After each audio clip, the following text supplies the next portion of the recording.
Welcome to this week's episode of the Inside Kingston Podcast, where experienced professionals, entrepreneurs, and community leaders based in Kingston upon Thames are invited on to share their story with us. I'm your host, Amyr Rocha-Lima. This week's episode of the Inside Kingston Podcast is brought to you by Holland Hahn Wills, a financial planning and wealth management firm based in Kingston upon Thames. Holland Hahn Wills specialises in retirement planning for senior professionals and successful business owners. Visit hhw-uk.com to start feeling more relaxed and confident about your financial future. Thank you for joining us for another episode of the Inside Kingston Podcast. I'm joined today by Alexandra, the founder of Happy Place Reflexology. What's unique about Alexandra is how her love for reflexology started when she experienced her first treatment, eventually culminating in her leaving her full-time career and swapping the early morning commutes into London to set up her own business. And be sure to listen to the end, where Alexandra shares with us some reflexology resources that you can practice at home. So whether you're interested in knowing more about reflexology, or would like to know more about what it takes to run your own successful independent business, then I hope you enjoy this episode of the Inside Kingston Podcast.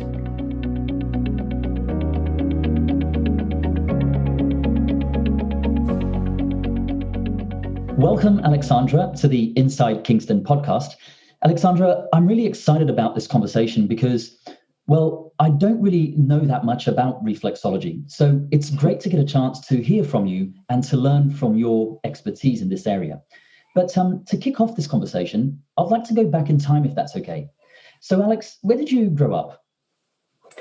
Well, first of all, thank you for having me. I'm very excited to be here. So I grew up in Watford in Hertfordshire. I lived there until I was about 18 when I went off to uni. And at the same time, my mum and dad moved up north. So it was a bit of a strange time because everything was a bit of an upheaval. But I moved up to Scarborough. So I went to the University of Hull. At the time, they had a campus in Scarborough. So I spent 3 years up there by the sea and I absolutely loved it. It was just a really brilliant experience. I studied a BA in educational studies, and originally I had opted to do a primary teaching degree, but soon after starting I realised that teaching wasn't for me, so I transferred onto a different degree. I absolutely take my hat off to teachers out there, especially at the moment, because they're doing a fantastic job. It's not easy. So yeah, I spent 3 years up in Scarborough, so that was good fun. Fantastic. Yeah, it's I've definitely heard it's a nice part of the world. And could you tell us a little bit about your career journey before you set up your business? So when I finished uni, I had a few different jobs, one of which was working at Kingston University. So my career really has been relatively local. So I started there as a student and course administrator, where I looked after intake students and did course administration for the lecturers and that type of thing. And that kind of led me into a career in HR and learning and development, which is what I've been doing for the last 8 or 9 years. So after working at Kingston, I got a job at the local council and I worked as a learning and development consultant.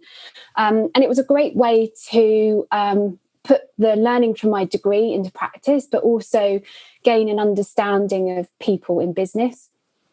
So really my job was to design learning and development programmes for a whole range of staff at the council, which included our social workers, occupational therapists, library staff, our coroner's court staff. So it was a real kind of range of people that I worked with. So I worked there for about 5 years. And then most recently, I worked at Cancer Research UK as a learning and development designer. Again, helping people kind of to grow and to develop in their jobs.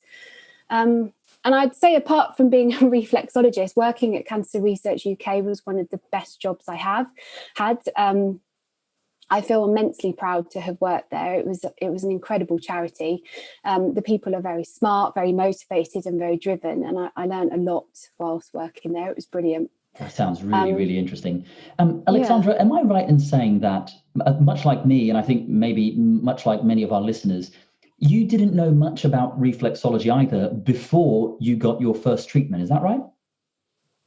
Yes, that is true. So that my first treatment was about 10 or 11 years ago now. Wow. I didn't really know much about it at all. I just went because I was just interested in health and well-being. I think at the time I was feeling a little bit stressed, and I just wanted something that was just going to kind of be calming and relaxing. So no, I didn't know much about it at all. But after my first few treatments, I fell in love with it. And I've literally had, apart from the past year where we've been in lockdown, a treatment about every single month for the last 10 to 11 years. Wow. And I cannot explain how much I love it. I really find it fascinating. And, just being a client for a few years just made me feel like one day, I kept saying, one day I'd really love to be a reflexologist. But it just wasn't ever the right time until about 2019, and things started to fall into place. And in August 2019, that's when I started training. So I was still working at the time at Cancer Research UK, but the time was right. So I started, it was a 9-month part-time course at the London School of Reflexology. So at weekends and evenings, I'd be studying and finding as many people as I could to do my case studies, and they were guinea pigs and had lots of volunteers, which was brilliant. So I sort of did that whilst I was still working. That's really, really interesting. Yeah. And to bring this conversation a little bit more to the present, could you tell us a little bit about your business today? Yeah, sure. So my business is called Happy Place Reflexology. It opened in September 2020. So mainly it exists to support people's well-being, lifestyle and happiness through reflexology. My goal is to help people feel happier through reflexology and experience how regular treatments can really improve your overall health, well-being and relaxation. As I say, I've had reflexology for years, and I just really wanted to share my passion for something that I love so much. So when we're not in lockdown, I offer treatments at Beauty on the Outside, which is a beauty salon in Surbiton, right next to Veruland train station. Mm-hmm. So the salon's owned by Iona, and I've been one of her clients for years because we used to live around in the Surbiton area. She moved to a new premises back at the beginning of 2020, and she had a room available, and I said, can I work there? I need somewhere to work, please. And she said, yeah, that would be great. So since September, that's where I've been working. That's fantastic. It's been going really well. For our listeners and for, I guess, my own knowledge as well on this, Alex, paint the picture for me a little bit about what a reflexology treatment looks like, just so we can start getting an understanding of the passion that you have behind this as to how that actually translates into what somebody would experience when they book an appointment with you. Yeah, sure. So firstly, reflexology is a complementary health therapy, and it aims to help people feel really calm and relaxed, and it supports your body's own healing processes to improve your well-being. And it's based on the theory that there are different points in your feet and your lower legs and your hands that link on an energetic level to different organs and nerves and glands in your body. So reflexologists stimulate these points by applying a pressure. It's called a thumb walking technique. And the aim really is to clear any energy blockages to help you kind of feel better and give your body what it needs to make itself better. So my treatments generally last about 1 hour. I start off with a relaxing massage on both feet. So a client is laying on a couch, they're fully clothed. I normally have bolsters and pillows, and they're all wrapped in a blanket, so they're nice and warm. So it's just their feet that are kind of on show, if you will. So I start off with a relaxing massage, and then I do a sequence on each foot, which tends to last about 20 to 25 minutes, which is using this thumb walking technique. And generally, I find my clients just go to sleep, or they just feel really, really relaxed, and they just kind of go into a very relaxed state. And there are 5 main benefits of reflexology, really. And that the first one is increased relaxation. The second is a release of tension. So if you're feeling kind of uptight, or you've got a lot of muscle tension, it can just really help relax you. A lot of clients say that they sleep better after a reflexology treatment, or their mood is also improved. And it just gives a general kind of better overall well-being for your client. So I guess really, if you're looking for a great way to relax and take time out of a busy life, and even if you want to complement any kind of medical treatment that you're having, then reflexology is a good choice. If you are having medical treatment, though, it's generally best to get permission from your GP before consenting to reflexology. But generally speaking, it's safe for everybody, whether you're a baby or an elderly person or anybody in between. So it's a great treatment for anybody. Gosh, even just the description of that is really relaxing. So I must look into that once once COVID restrictions are lifted. And talking of COVID restrictions, you mentioned it a few minutes ago. Alex, how has COVID impacted your business? And also, what are some of the things that you've been able to do, I guess, to continue communicating and engaging with your clients? Yeah, so inevitably, back at the beginning, before I even qualified as a reflexologist, my course was delayed. So my plans to set up a business last May kind of all went out the window. So I spent last summer just finishing my course. I had to do an exam in anatomy and physiology as well. So I had a lot of downtime just to revise, which was great because I'd never done an exam in that before. I spent time setting up my website, writing a business plan.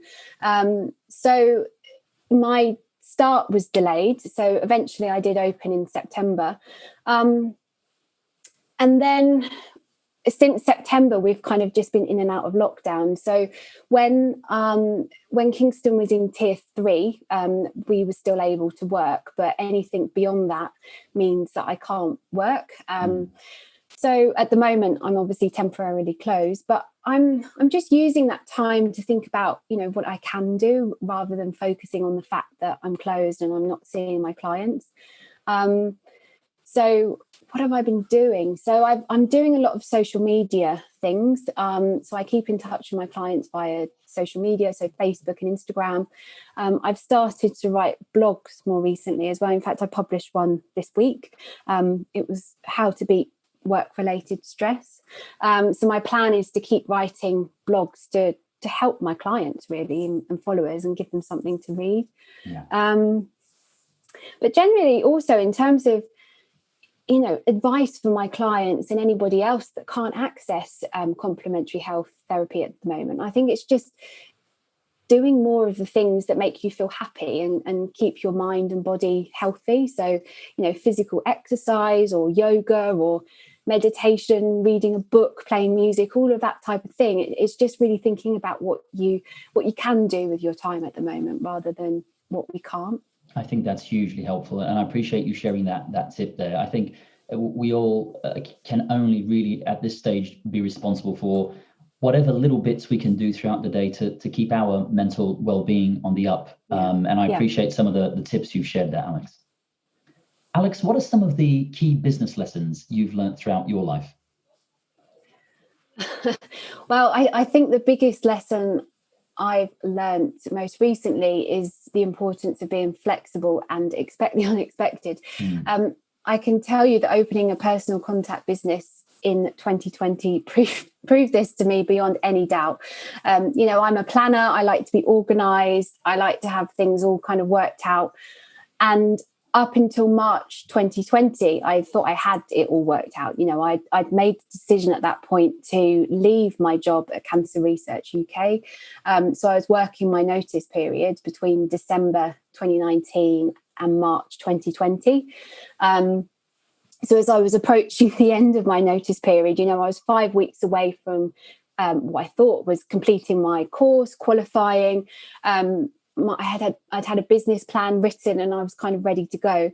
But I can tell you that my business planning didn't include a global pandemic that would literally stop the world in its tracks. So my plans pretty much went out of the window as soon as I finished at Cancer Research UK. I think England, if I remember, went into lockdown about a week after my final week at CI UK. So the timing was kind of all out. But the thing I held on to really was that I believed in what I was doing. I knew I still wanted to be a reflexologist and run my own business despite what was going on in the world. And I loved it. I had a passion for it. So I was prepared, and I still am prepared, to wait and be patient and do what it takes to make it work. And, at the moment, I just genuinely feel very lucky to have the opportunity to set up my own business. And I feel like really I've got the rest of my life to make it work. So I'm just being patient and, trying to be as flexible as possible. Yeah. And I think the other... to you, sorry to butt in, Alex, but hats off to you for that mindset. I mean, it's something we've been hearing from many guests throughout these interviews. And I applaud you for that resilience. And obviously that, as you said, that patience of knowing that, eventually this will pass and you'll be back in a position where you can start actioning some of those business plan points that you wanted to implement in the first place.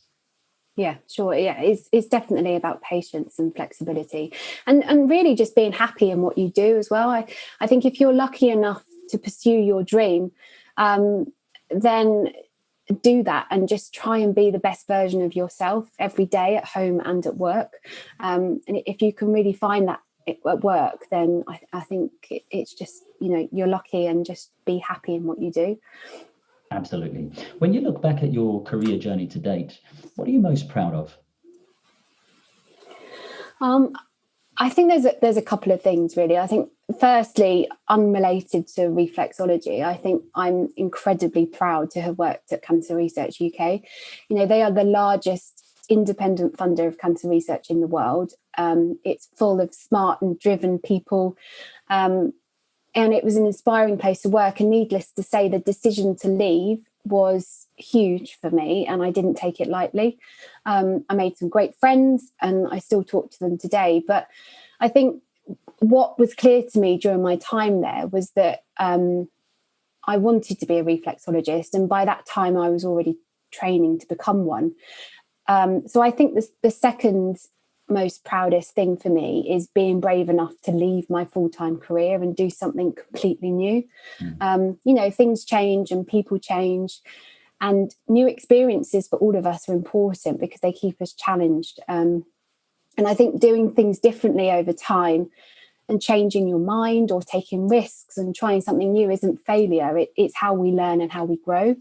And I think it took me a while to kind of realize that I'm not failing at my L&D career. I'm learning and growing and doing something else. And I think, last summer, actually, I read Becoming by Michelle Obama.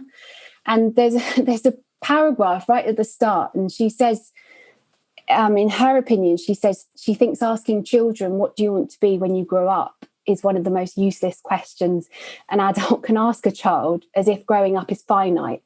And as if at some point you become something and that's the end. And I read this book last summer when I was setting up my business, and it really kind of rung true to me. And there's so many possibilities out there. And who says, if you start doing one thing in your career, you have to do it forever. As I say, things change and people change, and new experiences keep us challenged and engaged. That's absolutely huge, Alex. And again, I absolutely am of the same mindset there. The more experiences that one can sort of gather throughout their life journey, the more they'll slowly be chipping away at this, finding out what makes them happy, finding out what fulfills them as a career. And there'll be that resilience and that patience there because of the passion they found. So absolutely, I'm with you. For the folks listening there, it's the most important things in life aren't things. They really are about the experiences, the people we meet, the conversations we have that keep shaping this journey that we're going through in life. Yeah. Alex, definitely. What next for you and your business? Are there any projects in the pipeline that you can tell us about? I think the main thing for me is to build my client base and also look after the clients that I already have. Obviously, as I mentioned earlier, this is quite tricky at the moment because I am temporarily closed because we're in a national lockdown. But my main goal really for the next few months is to keep learning and developing as a reflexologist so I can better support my clients and followers. And I'll do this by reading, research. I'm kind of keeping up to date with social media posts. And as I said, writing blogs. My blogs, I've only written one. I've released it this week, as I said, but my plan really is to start writing about topical issues that relate to people's lifestyle and well-being, all related to reflexology, obviously, just to kind of help people with their lifestyle choices, really. Another project that I want to kind of kick off when it's safe to do so, when the world kind of opens back up again, is corporate reflexology. So this is something that I had always wanted to do, but just haven't had the opportunity to do it yet. But this is where I would offer reflexology treatments on site in offices to support the health and well-being of people at work. So I'm hoping maybe towards the end of this year, when offices start to open again, and COVID isn't quite so prevalent, that this is something that I might be able to do. And then other than that, it's just to kind of get myself known, think about creative ways to advertise, and just promote the benefits of reflexology to the local community in Kingston. Absolutely. Well, it sounds like there's exciting times ahead. Hope so, yeah. Very cool. As we start to wrap up, I'd like to ask you a few quick fire questions that our listeners are always interested in. So, Okay. Alex, what do you do to relax outside of the office? I think mainly I like to just keep active. So I do yoga and Pilates once a week each. I do a lot of HIIT workouts with Joe Wicks and Davina McCall on various videos that I've got downstairs in the living room. And we go on lots of walks as well. I think that's been really important for us in the last kind of year. Lots and lots of walking in the woods, which has been brilliant. And I read a lot as well. Again, especially since COVID happened, I've had a bit more time. So I've really enjoyed reading lots of books. Well, talking of which, are there any books that you've recently read that you'd recommend to our listeners?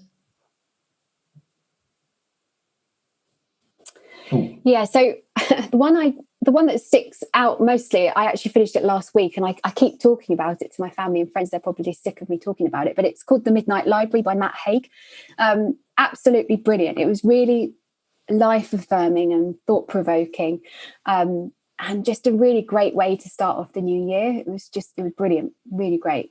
And another one I read at the end of last year was called The Happiness Advantage by Sean Aker. I think he's a research psychologist, but it was a great book, and it's about positive psychology and what practical things you can do to feel happier in life generally, but also at work.